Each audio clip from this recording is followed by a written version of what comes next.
UN Special Envoy for Syria is warning there is no alternative to a political transition in the country, except even more violence. Staffan de Mistura was speaking ahead of peace talks, which begin on Monday in Geneva.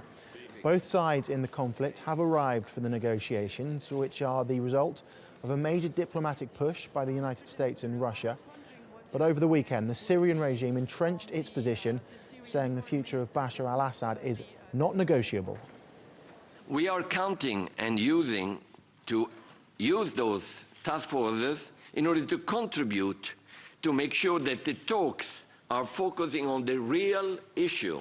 And what is the real issue? The mother of all issues? Political transition.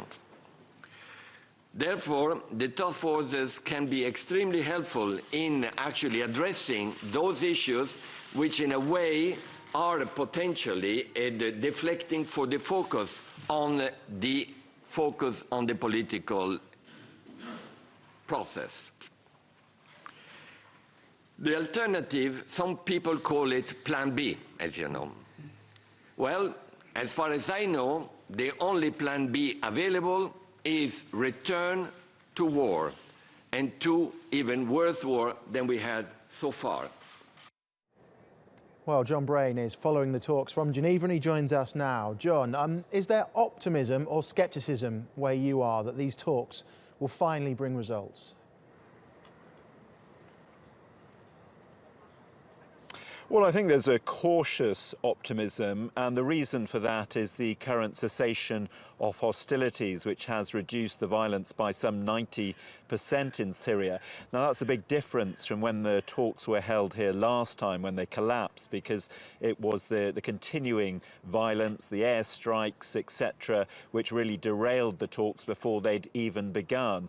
Now, this time, any potential breaches of that cessation have been taken out of the equation because they'll be referred to the UN task force which is monitoring it. So that, the theory at least, is that gives the delegates here, it focuses their mind on the issues they have to discuss. Of course, there are many issues and a long way to go, so it will be a difficult process. Let's just touch on some of those issues then, Jon, if that's okay. Is it all about the future of President Assad? Well, it's not all about his future, but that is the first and perhaps the biggest stumbling block. The opposition have made it clear they see no future for Bashar al-Assad in Syria.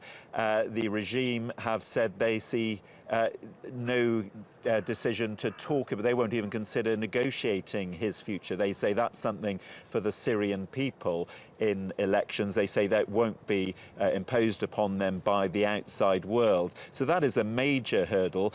If they can get over that, then they do have other issues, the core issues to discuss.